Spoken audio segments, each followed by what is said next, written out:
Listeners and welcome on the World Focus here on SMBC News. My name is Lamin Faal, presenting live from BSFM 88.5. Coming ahead in our headlines.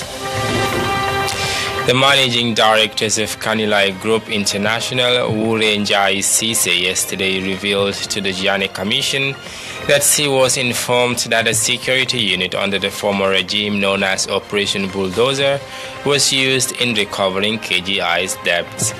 The Independent Electoral Commission (IEC) has announced that nomination of candidates for mayors, mayoress, and chairpersons will be held on 23rd and 24th of April 2018.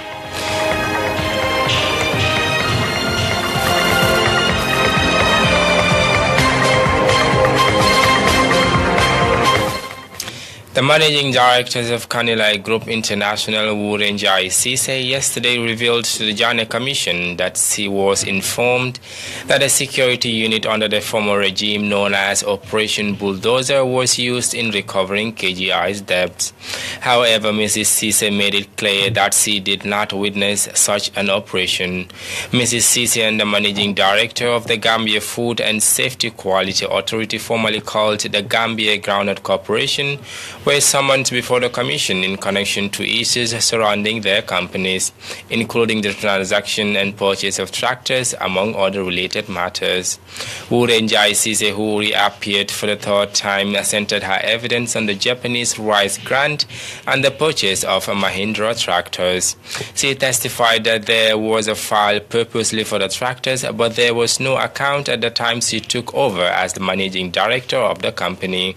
According to her, the tractors were a grant to the government, but she has no idea about the tractors until when they talked to some customers, and that was the time they realized that there was a short of down payment regarding the said tractors.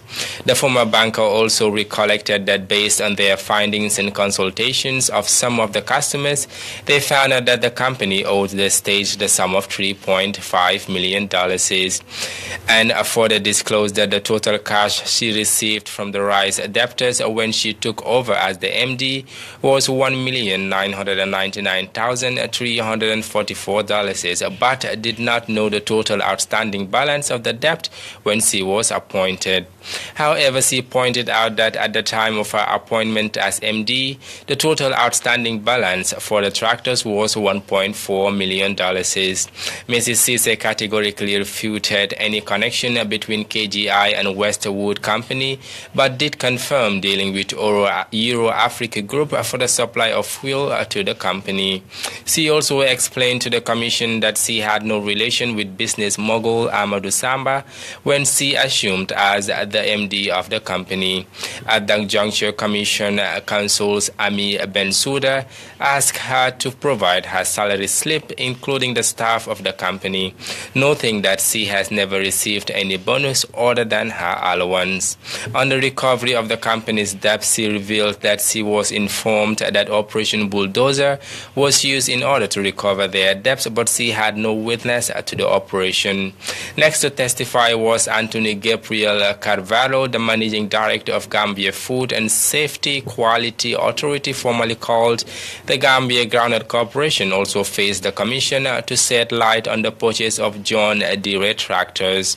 He recalled that in 2012, the corporation received a written information from the Permanent Secretary, Ministry of Finance, asking them to open a letter to credit at Trust Bank for the purchase of the said tractors from South Africa, and the sum of $2.5 million as the LC was made by the corporation, which was sent to the bank and the ministry respectively.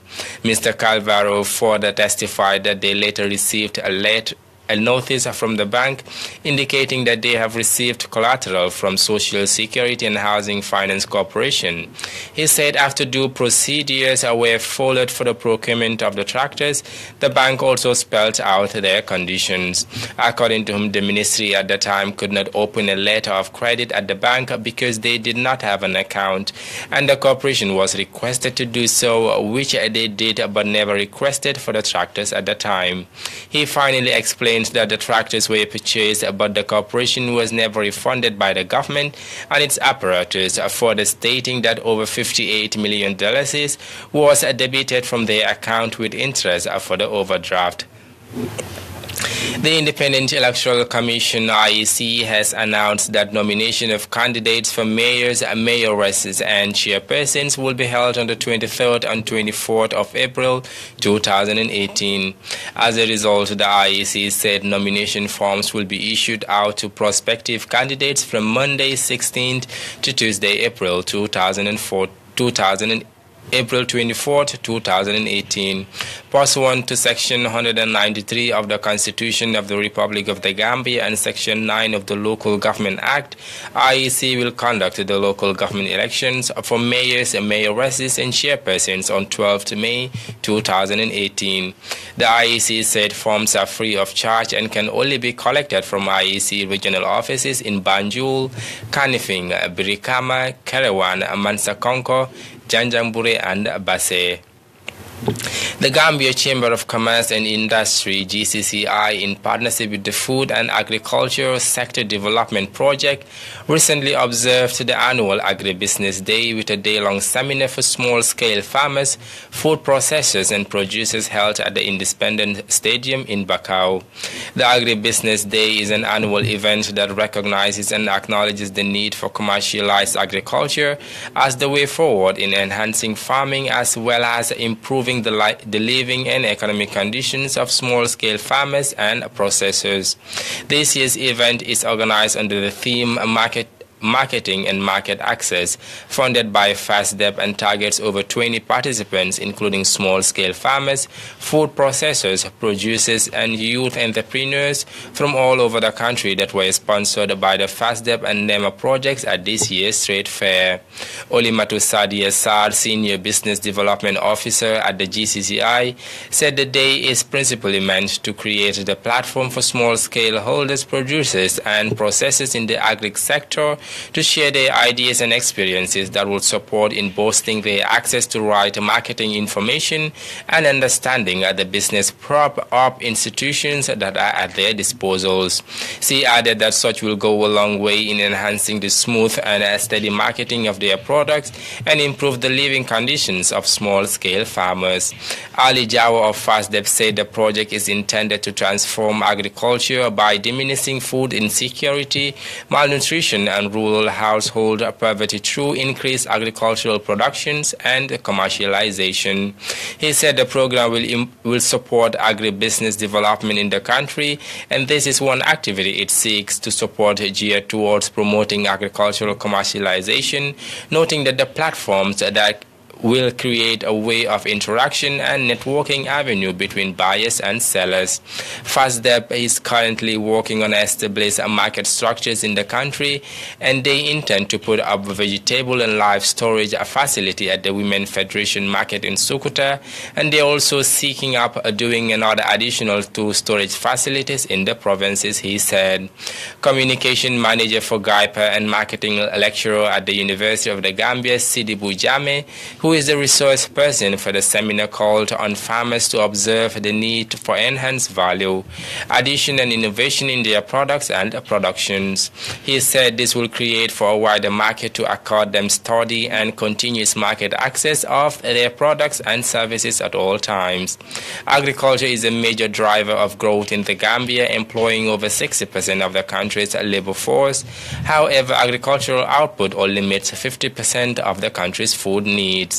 The problems of storage facilities, marketing of products, and packaging are some issues that were raised by the participants as they called for concerted efforts to address these issues.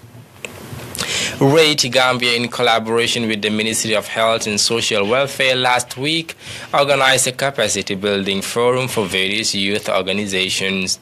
The one-day sensitization held at the Nana Conference Center was designed to familiarize these organizations on the newly enacted Tobacco Control Act 2016 in the Gambia and the WHO framework on the Convention on Tobacco Control.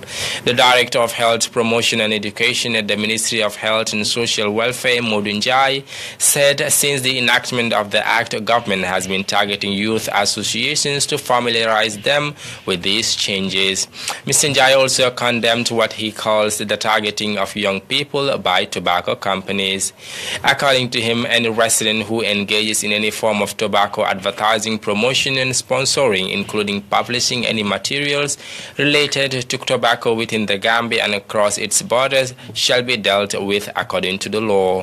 Mr. Sambujang Conte, the executive director of RATE Gambia, said as part of countries that signed and ratified the WHO Convention on Tobacco Control, the Gambia shall always endeavor to uphold such commitments. He recalls that in 2003, RATE Gambia, together with some National Assembly members, worked to put a ban on tobacco advertisement in the Gambia, which he said was effectively implemented.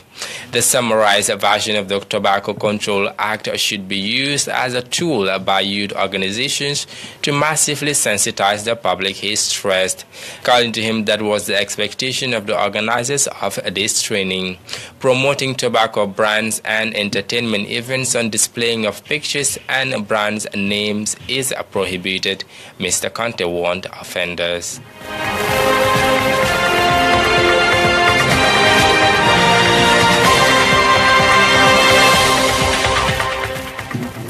Families of victims of enforced disappearance under the 22-year regime of Yahya Jammeh have yesterday swore that they will not relent in their quest for justice until the ex-dictator Yahya Jammeh pays for the crimes committed against them.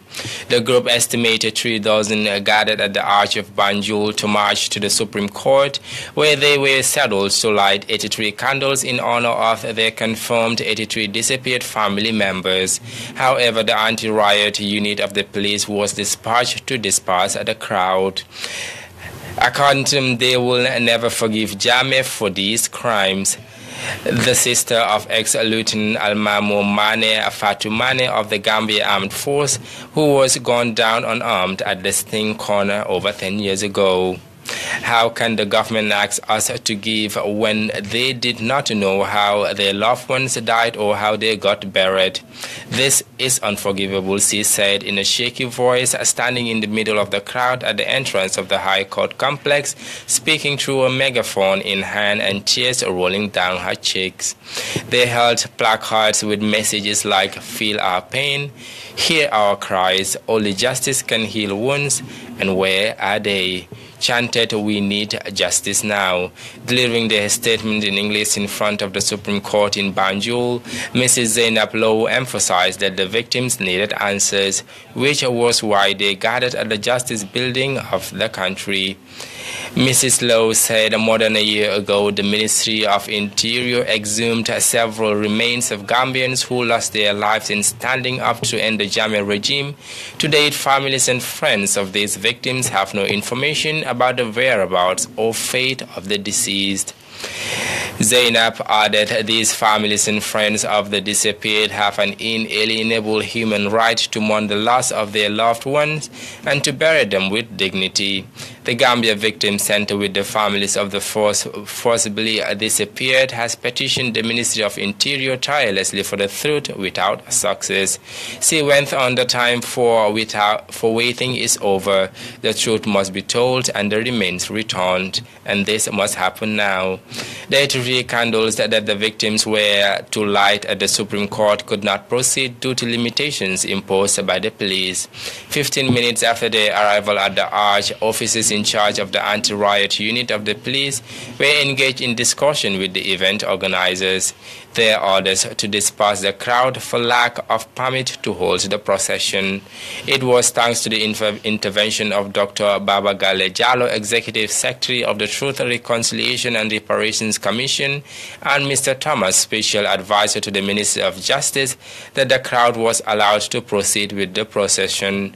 What they discussed was that dispersing this crowd of victims is neither in the national interest nor the good image of the police. They understood immediately, Dr. Jallo said after the procession was over. The whole event took almost 15 minutes from the start of the march to the deliverance of statements and media interviews in front of the courthouse. More than 12 people, including Honorable Alhaji H. Sow, the National Assembly member for the Jimara district in the Upper River region, have been arrested, charged, and arraigned before the Basse Magistrates Court, presided over by Magistrate Dauda Senghor. They were pressed with the multiple charges including assault and misdemeanor, according to sources. The following accused persons, Fai Mane, Mohamed Sow, Sarah Jallo, and Fode Balde, were charged with conspiracy on count 1 and common assault on count 2 of the charge sheet. The National Assembly member of Jimara district is facing charges for incitement of violence, while in the main charge sheet, the accused persons, including the National Assembly member, were charged with conspiracy to commit a misdemeanor, contrary to Section 369 of the Criminal Code, Cap 10, Volume 111 of the Laws of the Gambia, 2009. They were granted bail with $50,000 each.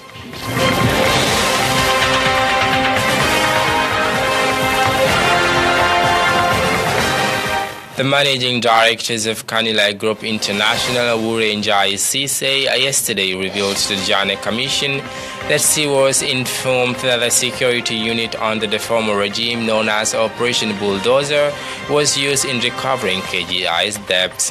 The Independent Electoral Commission has announced that nomination of candidates for mayors, mayoresses, and chairpersons will be held on the 23rd and 24th of April 2018. That was all we have for you on the national segment of the news. We'll be back with stories beyond our borders after the short break.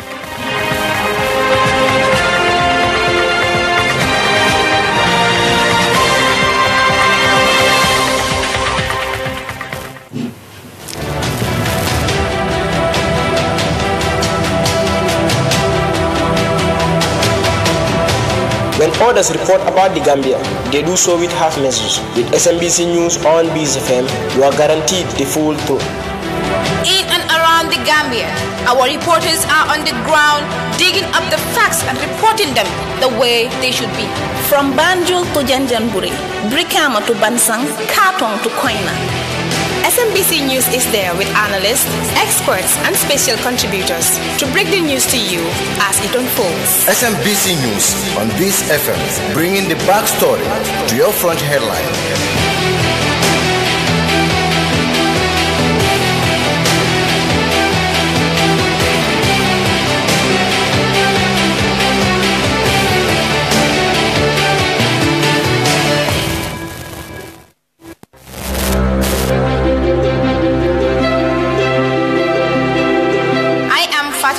And you are listening to SMBC News on Biz FM on air at 88.5 and online at smbcnews.com.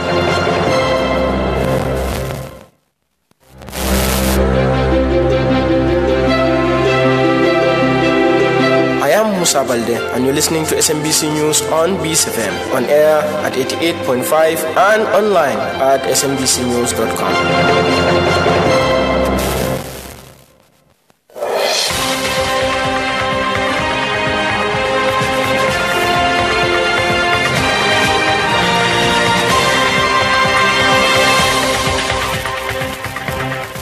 Welcome back, and be reminded that this is the World Focus here on SMBC News. My name is Lamin Faal, presenting live from BizFM 88.5. Now, headlines of news beyond our borders. Cuba's President Raul Castro is to step down. Tens of thousands rally in Armenia as ex-president elected prime minister. Since Israel began its military occupation of the West Bank and Gaza in 1967, it has imprisoned more than 800,000 Palestinians. A former employee of Cambridge Analytica has been giving evidence to a UK parliamentary committee.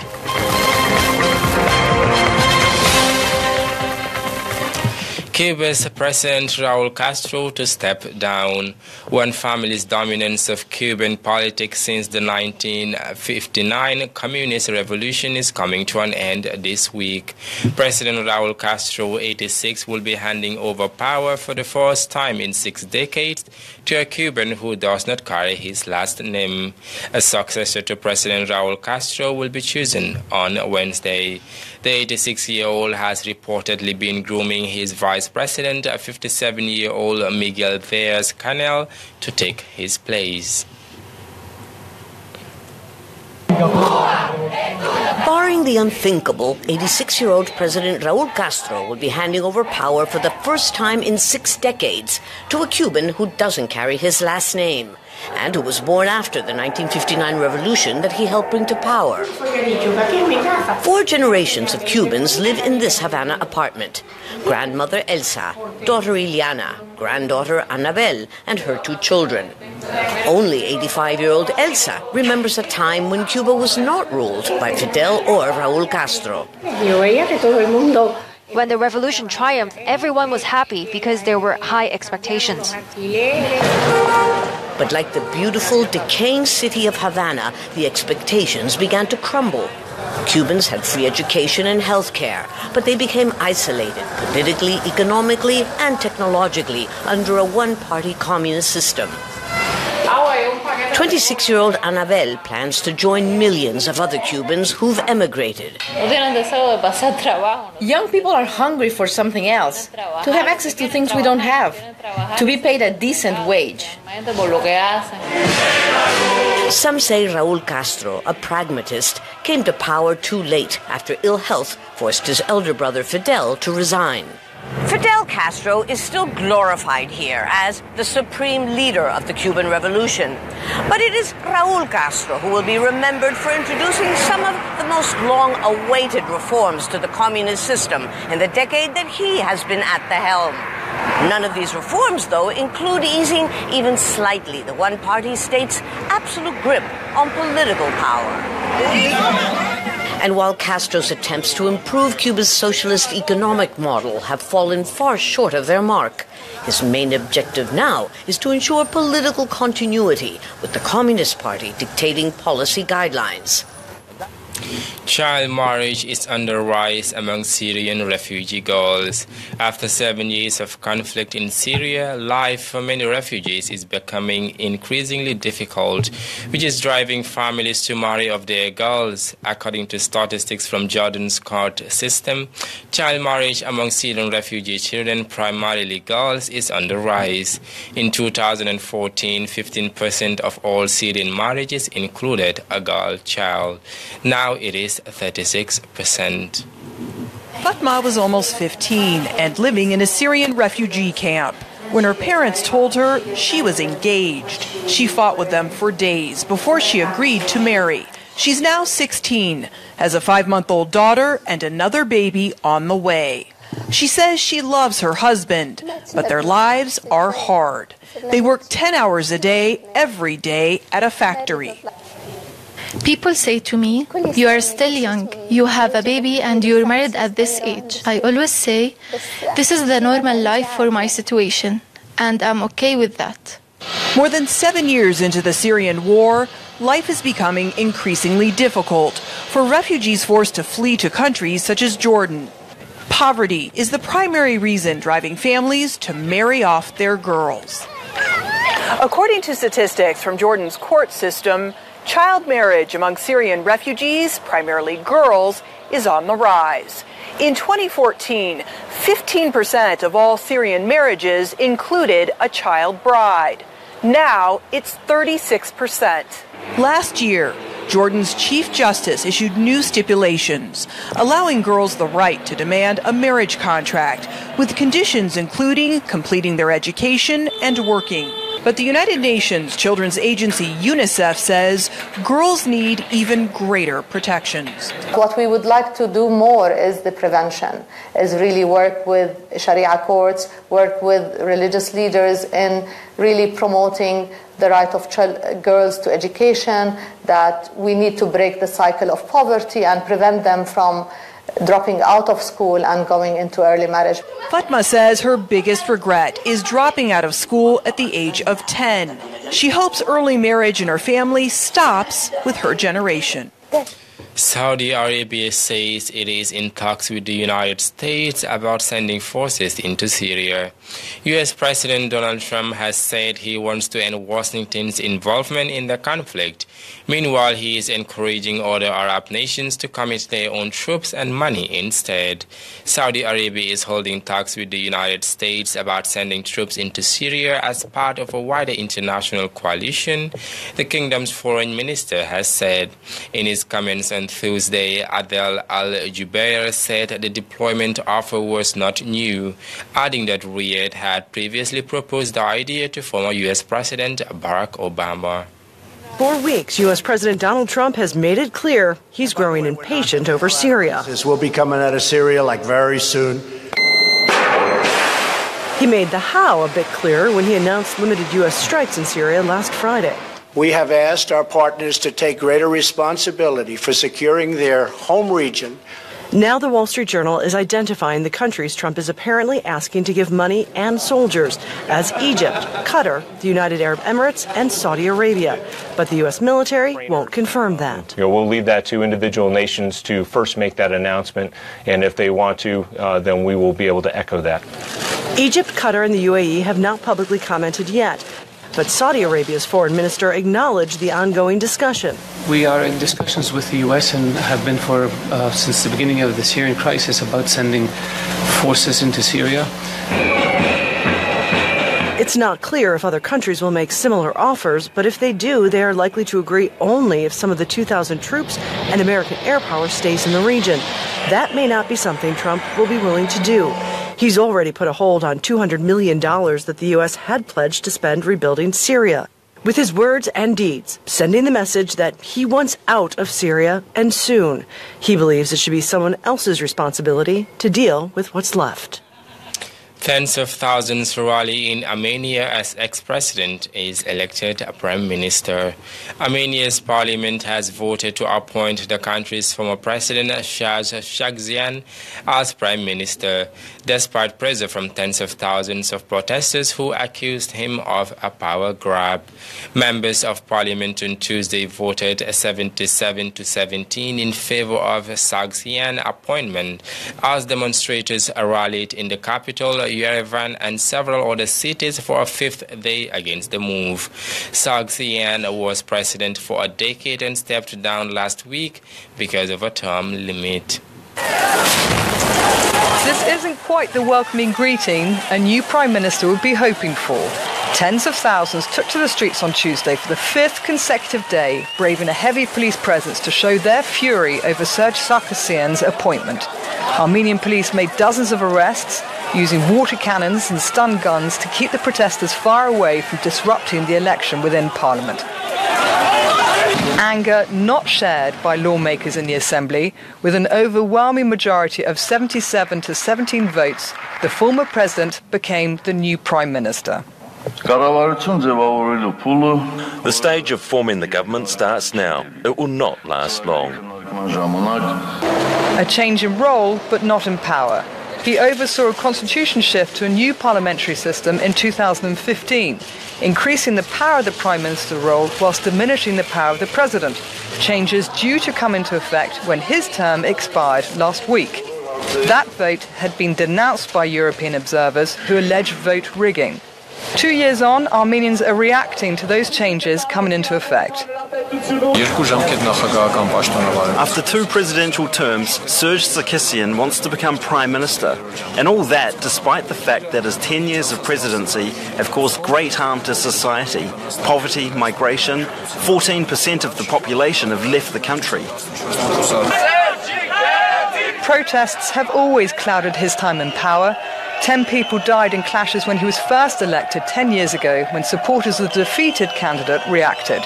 10 years on, his position seems even stronger, with a lack of opposition. The focus seems to be on Sargsyan, but let's assume Sargsyan leaves, changes his mind. The parliament is dominated by his party and collaborators of his party. Serge Sargsyan was a military officer who served in the Soviet army in the 1970s.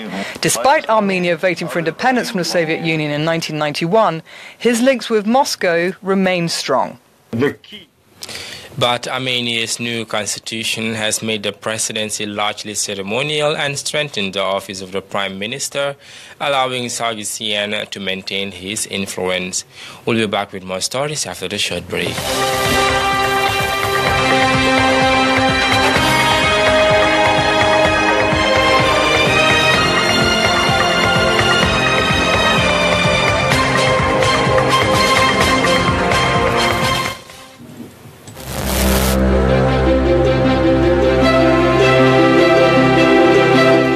Zainab Jabate, and you're listening to SMBC News on Base FM, where we bring the backstory to your front headline.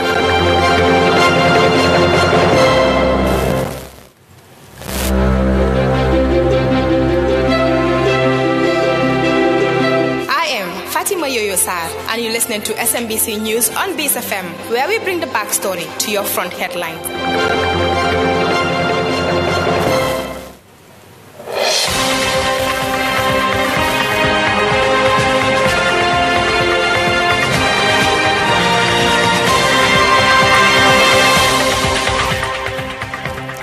Cuba's President Raul Castro is to step down.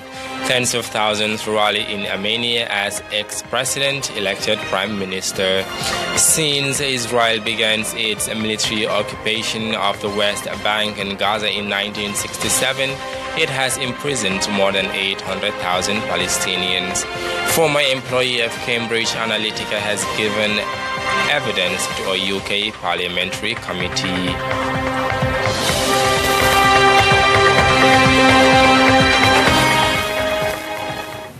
Since Israel began its military occupation of the West Bank and Gaza in 1967, it has imprisoned more than 800,000 Palestinians. Palestinians are marking Prisoners' Day, showing their solidarity with thousands of Palestinians being held in Israeli jails. There are more than 6,500 Palestinians, including 350 children and more than 60 women, currently in Israel prisons. More than 400 are being held without charge or trial on the so-called administrative detention. According to rights groups, 1,800 prisoners are in need of medical care, and 700 of them suffer from serious and chronic conditions. Including 350 children and more than 60 women are currently in Israeli prisons. More than 400 are being held without charge or trial under so-called administrative detention. According to rights groups, 1,800 prisoners are in need of medical care. 700 of them suffer from serious and chronic conditions. Since Israel began its military occupation of the West Bank and Gaza in 1967, it's imprisoned more than 800,000 Palestinians. Harry Fawcett has a story from Ramallah. As the day designated for Palestinian prisoners began, their numbers swelled by another 13. In the early hours of Tuesday, Israeli soldiers made arrests across the occupied West Bank, including this one in a refugee camp near Ramallah. Issa Abdel Muhsen's brother was detained, the house ransacked in a hunt for weapons. They arrested him on Prisoners' Day. He spent 20 years in jail. He got married less than a year ago. They haven't got any evidence against him. Israel says such raids are integral to its security, but for Palestinians, they represent the unchecked power of an occupying force. 6,500 Palestinians are currently in Israeli jails. Of those, a little over 1,000 are serving terms from 20 years to life, which usually signifies a conviction for killing or injuring an Israeli. That leaves 5,500 jailed on lesser charges or none at all. Most of these cases are talking about either political affiliation or public disorder, like sharing in any demonstration is a crime. Writing a slogan, writing in your Facebook page is considered an incitement. Palestinians in the occupied West Bank are subject to Israel's military court system and its conviction rate of 99.7%. It also holds the power to imprison without charge, known as administrative detention. Israel says the system, under which it's holding 500 Palestinians, prevents attacks and protects the identities of informants. Salem Dadasawi spent 10 years in administrative detention, but not all at once. That, he says, is its power. You're never sure that you're free. United Arab Emirates searched Mogadishu hospital amid tension with Somali government. The United Arab Emirates has suspended operations at a hospital it ran in Somalia's capital, Mogadishu. Sheikh Zayed Hospital offered free treatment mainly to poor and displaced people in the Somali capital. This came after reports say that Somali officials had stopped a plane from the Gulf County from leaving an airport in Somalia's Puntland region following the refusal of the Emirati military instructors on board to hand over their luggage to be scanned and searched. Sunday's incident came after Somalia's government seized several bags of money containing almost $10 million in cash from a royal jet plane that arrived at Mogadishu airport from Abu Dhabi.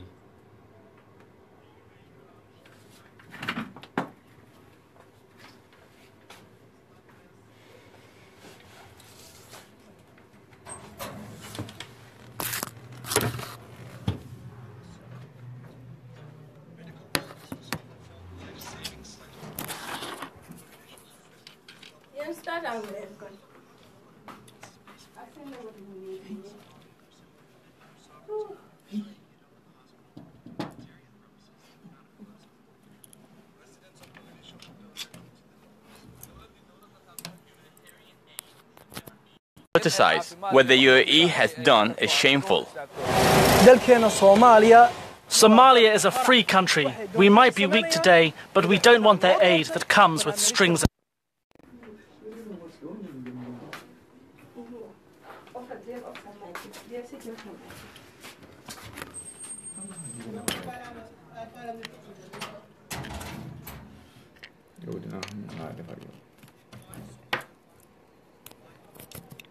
Business in the country after it annulled an agreement the company had entered into with Ethiopia and Somaliland for the management of Berbera port in the breakaway enclave. Last week, Somalia intercepted a plane chartered by UAE diplomats and confiscated almost $10 million in cash, saying it would investigate the intended purpose of the funds. On Monday, security forces in northeast Somalia's Puntland prevented another UAE plane from leaving Bosaso Airport after Emirati military trainers refused to hand over their luggage to be searched. It really looks like a dispute that nobody can win. Somalia is a very poor country. It's in a post-conflict reconstruction phase. It needs to focus on rebuilding and developing internally, not to be bogged down in these kinds of disputes.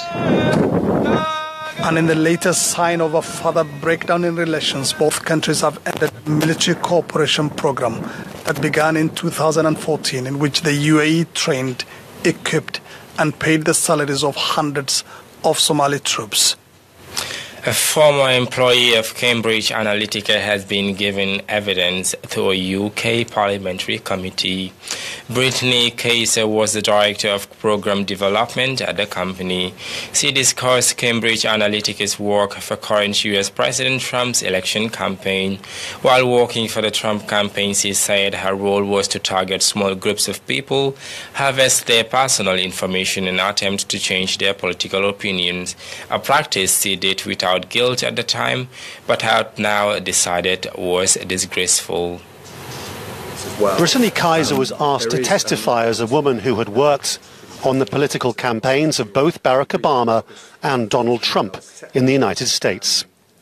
Working for Cambridge Analytica on the Trump campaign, she made it clear her role was to target small groups of people, harvest their personal information and attempt to change their political opinions.